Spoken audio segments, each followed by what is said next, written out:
Good morning, students. Today we are going to discuss about the relationship between the molar mass, density of the substance and the unit cell edge length, and it is detected in which manner. What is the major formula over here that we are going to discuss?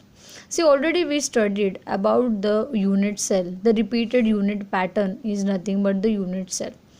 Each of the cell is combining together to form a specific structure. In that we discuss about the simple cubic unit cell, we discuss about the body centered cubic unit cell and face centered cubic unit cell. Now in this everywhere we have studied about the number of particles. Simple cubic unit cell में एक particle होता है, body centre cubic unit cell में 2 particles होते हैं and face centre cubic unit cells में आपको 4 particles मिलते हैं. तो सपोज फॉर एग्जांपल अगर हम कंसिडर करते हैं एक क्यूब है जिसकी एज लेंथ हम कंसिडर कर रहे हैं. If the edge length of a cube of a unit cell is a, then in order to find out the volume, अगर उसका वॉल्यूम फाइंड आउट करेंगे तो देखो उसका वॉल्यूम के लिए उसकी लेंथ भी ए है, ब्रेड्थ भी ए है और हाइट भी ए है, कंसिडर कर रहे हैं, एजम्पशन है. So in that if we multiply length into breadth into height, then answer for this a into a that is a cube. Now this is the a cube is nothing but the volume of that unit cell. The volume of this cubic unit cell is a cube. मतलब आपको volume आ गया.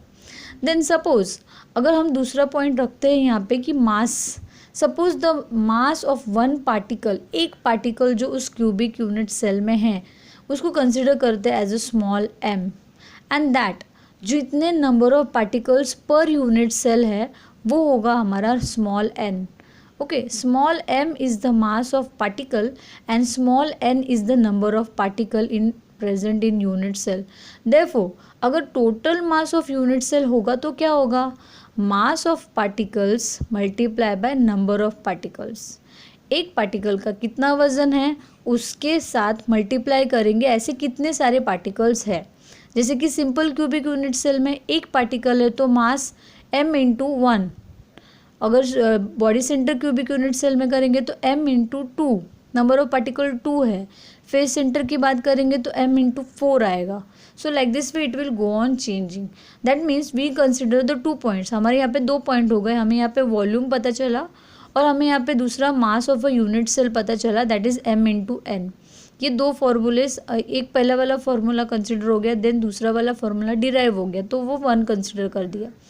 अब जाते हैं density, जो third point हमें पूछा है कि डेंसिटी दैट यूनिट सेल की क्या होगी. डेंसिटी इज़ नथिंग बट कितना उसमें कॉम्पैक्टली वजन भर के रखा हुआ है और कितने कॉम्बाइन यूनिट सेल एक दूसरे से पैक्ड है, वो उसकी डेंसिटी है. तो सपोज मान लो अगर हमने density of that unit cell is consider by a rho which is a normal formula which is same as the density of the substance is given by, तो वो यूनिट सेल की जो डेंसिटी है वो जितना उसके पास सब्सटेंस अंदर particles भरे हुए उसकी डेंसिटी से मैच अप हो रहा है. So already in lower classes we studied about the density का फॉर्मूला. डेंसिटी का फॉर्मूला होता है रो इज, यहाँ पे कंसिडर कर रहे हैं रो, अगर आप कैपिटल डी भी कंसिडर कर सकते हो फॉर डेंसिटी. तो यहाँ पे देखो rho is equal to mass upon volume, क्योंकि ये तो जनरल फार्मूला है, हम बचपन से पढ़ते आ रहे हैं. Mass upon volume is nothing but the density of that substances. तो यहाँ पे mass of a unit cell divided by volume of a unit cell. तो यहाँ पे वॉल्यूम आ गया हमारे पास, यहाँ पे हमें मास पता है m इंटू एन. तो ये दोनों को अगर हम डिवाइड करेंगे तो हमें उस डेंसिटी, उस यूनिट सेल की डेंसिटी का पता चल जाएगा. अगर हम डिस्ट्रीब्यूट कर देते हैं वैल्यूज़ को, जैसे मैंने बताया यहाँ पे अगर हम कंसिडर करते हैं ये ए क्यूब है. Okay, now this mass into N, ये क्या हो गया, mass of a unit cell, जो कि हमारा फॉर्मूले में लिखा है वही यहाँ पे डिस्ट्रीब्यूट कर दिया है. और volume of a unit cell is a cube, जो ऑलरेडी हमने ऊपर निकाला था. अभी ये हमारे 2 रिएक्शन के स्टेटमेंट्स हो गए, मतलब हमने 2 प्रूफ कर दिए कि ऐसे ऐसे मास हो रहा है और ऐसे डेंसिटी हो रही है. अभी तीसरा जो हमारा क्वेश्चन था कि molar mass of a substance. अभी ये मोलार मास का कंसेप्ट आपने 11th स्टैंडर्ड में पढ़ा था कि 11th स्टैंडर्ड में हमें एवोगाड्रो नंबर करके एक डेफिनेशन था. Avogadro number states that the number of particles present in the unit cell और number of particle having a mole, उसमें मोल कंसेप्ट आया था, उस मोल की जो वैल्यू होगी वो कांस्टेंट होगी।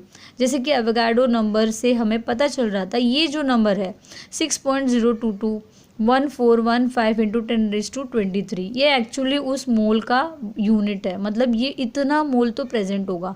और हम इतना बड़ा नंबर नहीं लिखते, हम लिखते हैं 6.022 इंटू 10⁻23, ये स्टैंडर्ड है।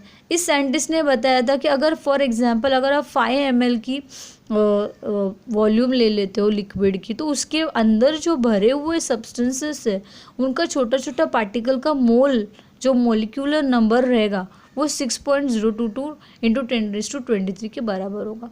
तो ये उस एवोगाड्रो नंबर को हम यहाँ पे यूटिलाइज करेंगे in order to find out the molar mass, क्योंकि मोलार मास का फॉर्मूला क्या बताता है, mass of one particle multiply by number of particles per mole.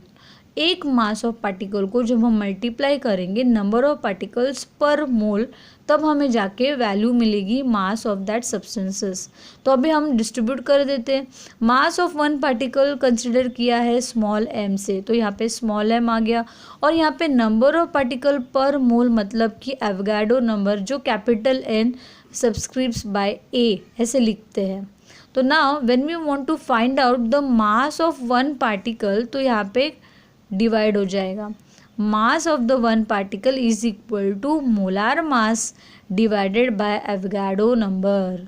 Now अभी हमें एवोगाड्रो नंबर की वैल्यू पता चली, हमें मास कितना कैसे फाइंड आउट कर रहा है वो भी मिल रहा है। अभी हमारा फाइनल फॉर्मूला जो कि डेंसिटी एक्सप्रेस करेगा दैट विल बी डिराइव।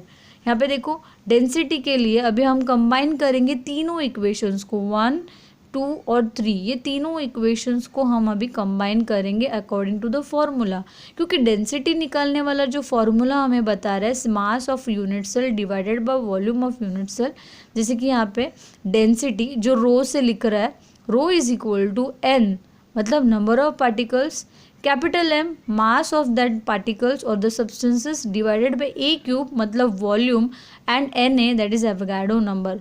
तो ये सब्स्टिट्यूट करके हमें किसी भी मॉलिक्यूल एटम की डेंसिटी पता चल सकती है। जैसे कि मान लो सिल्वर हो, गोल्ड हो, जिंक हो, कॉपर हो, एल्यूमिनियम हो, तो उनके पार्टिकल के अंदर डेंसिटी कितनी बैठी हुई है उस क्यूबिक स्ट्रक्चर के अंदर, वो हम निकाल सकते हैं बाय यूजिंग दिस फॉर्मूला।